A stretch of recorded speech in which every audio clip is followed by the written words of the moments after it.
महाराष्ट्राच्या महानिकालाचं महाकव्हरेज आपण फक्त आणि फक्त एनडीटीव्ही मराठीवर बघणार आहोत। तुमच्या भागातला तुमचा निकाल सगळ्यात आधी आपल्याला एनडीटीव्ही मराठीवर दिसणार आहे। अगदी प्रत्येक क्षणाची अपडेट आपल्यापर्यंत पोहोचवणार आहे आणि ती सुद्धा अचूक पद्धतीने अचूक निकाल पाहायचे। आज संपूर्ण दिवस एनडीटीव्ही मराठीवरती काही तासात मतमोजणीला सुरुवात होणार आहे। कुठल्या पक्षाला जनतेने कौल दिलाय हे जाणून घेऊया। थेट आपण जाणार आहोत पुण्यात। रेवती हिंगवे आपल्या प्रतिनिधी आपल्या सोबत जोडले गेले आहेत। रेवती, पुण्यात कशा पद्धतीने तयारी पूर्ण झालेली आहे आता?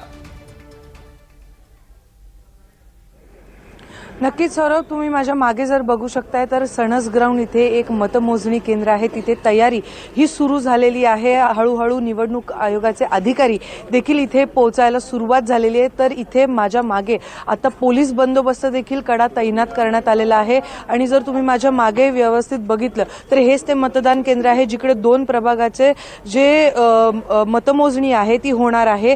तर त्यासोबतच आज सकाळी 10 वाजल्यापासून सुरुवात होणार आहे मतमोजणीला। तुम्ही इथे माझ्या मागे बघू शकता की जे सगळे पोलीस आहेत अधिकारी ते देखील तयारीला सुरुवात झालेली आहे त्यांच्या। तर आता अवघ्या काही तासांमध्ये खरं तर जी मतमोजणीची प्रक्रिया आहे ती सर्वत्र सुरू होणार आहे। पुण्यामध्ये तब्बल 15 असे मतमोजणी केंद्र आहेत जिकडे ही सगळी मतमोजणीची प्रक्रिया आहे ती पूर्ण होणार आहे। तर आता नेमकं पुणेकरांचं कौल कोणाकडे असणार याकडे सर्वांचं लक्ष लागून आहे। सौरभ, निश्चितच रेवती, यावर अगदी बारकाईने लक्ष ठेवून असा तुर्तास धन्यवाद। आपण बघतोय की आता राज्यभरात सर्वत्र तयारी पूर्ण होते, सगळीकडे प्रशासन सज्ज आहे। त्या मशीन ज्या आहेत तर त्या नेण्यात येतील आणि त्यानंतर सगळी मतमोजणीची आकडेवारी समोर येणार आहे। ही सगळी प्रोसेस कशी असणार आहे ती थोडीशी आपण इथून असं थोडंसं अंतरावर आल्यानंतर आपल्याला इथे पाहायला मिळतं की या ठिकाणी हा जो रूम आहे या ठिकाणी प्रत्यक्षात सगळी मतमोजणीला सुरुवात होणार आहे।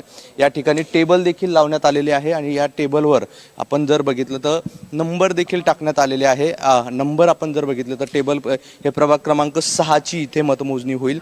यावर टेबल क्रमांक 1 असं देखील दिलेले आहे आणि यासोबतच आपण जर बघितलं तर ही एक मतदान केंद्र क्रमांकांची यादी या ठिकाणी आपल्याला पाहायला मिळते। म्हणजे काल जिथे जिथे मतदान झालं त्या सगळ्या मतदान केंद्रांची यादी आहे आणि या क्रमांकानुसार या ठिकाणी मतमोजणी केली जाणार आहे। त्यामुळे एकंदरीत आपण बघतोय की संभाजीनगरमध्ये काल झालेल्या निवडणुकीचे निकाल प्रत्यक्षात 10 वाजता सुरुवात होईल आणि याच ठिकाणाहून ही सगळी निकालं बाहेर येणार आहे। त्यामुळे आज कोणत्या वार्डातून कोण नगरसेवक हे ठरेल हे जे तुम्हाला बॉक्स पाहायला मिळतात हे सगळी बॉक्स इथे टपाली मतमोजणी, आपण जर इथं बोर्ड बघितला तिथं बोर्ड देखील लावण्यात आलेला आहे।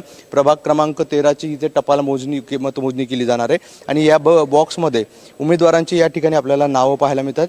ज्याला जेवढी मतं पडतील या बॉक्समध्ये हे जी बॉक्स केलेले आहे इथे जर आपण बघितलं खान दुरानी, सय्यद ओरिया, पोकळे, राजश्री ही मतदारांची नावं आहे, उमेदवारांची नावं आहे। आणि या ठिकाणी जसं मतदान होईल त्या कप्प्यात तो पोस्टल मतदान टाकलं जाईल आणि त्यानंतर पोस्टल मतमोजणी जवळपास पूर्ण होईल आणि त्यानंतर ईव्हीएमला प्रत्यक्षात मोजणीला सुरुवात होईल।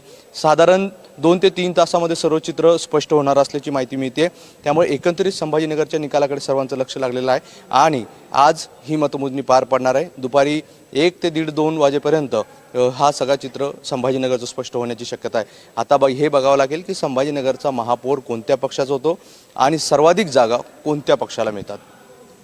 छत्रपती संभाजीनगर मधून नेमकं कुणाचा महापौर होतो हे पाहणं महत्त्वाचं असणार आहे। आणि जर छत्रपती संभाजीनगरमध्ये आपण पाहिलं तर सगळ्याच पक्षांनी स्वबळाचा नारा दिला होता। अगदी राड्यांचं सत्रही या ठिकाणी पाहायला मिळालं होतं। मग शिवसेनेत असो, शिंदे सेनेत असो किंवा MIM मध्ये असो सगळीकडेच राडा पाहायला मिळाला। तर तिथे नाशिकमध्ये 7व्या पंचवार्षिक निवडणुकीसाठी गुरुवारी अटीतटीची लढत झाल्यानंतर आज मतमोजणी होणार आहे आणि त्यानंतर नाशिकचं ठाणं कोणाचं याचा फैसला आज काही तासातच होईल। तर 100+ ची घोषणा करणारी भारतीय जनता पक्ष की त्यांना मात देणारी शिंदेची शिवसेना हे पाहावं लागेल। अजित पवारांची राष्ट्रवादी सुद्धा या ठिकाणी उतरली होती किंवा महाविकास आघाडी याचा फैसला सगळं आज होणार आहे। दरम्यान आपण बघतोय की आज याचा अवघ्या काही वेळातच फैसला होणार आहे। याचाच आढावा घेतला आमचे नाशिकचे प्रतिनिधी राहुल वाघ यांनी। नाशिक महानगरपालिकेच्या 31 प्रभागांच्या 122 जागांसाठी आज सकाळी 10 वाजेपासून मतमोजणी प्रक्रिया ही पार पडणार आहे।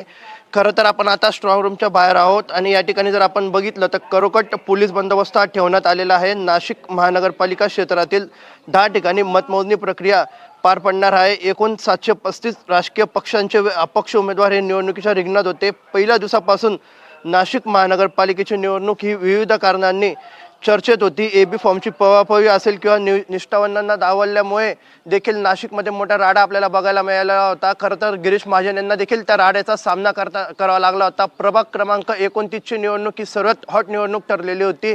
कट्टर राजकीय विरोधक असलेले दीपक बडगुजर व मुकेश साने या ठिकाणी उभे टाकलेले होते. नेमकं आता कोण बाजी मारणार हे देखील बघणं उत्सुकतेचं ठरणार आहे. Video journalist Vicky Pawar sir, Rahul Wagh, NDTV Marathi, Nashik.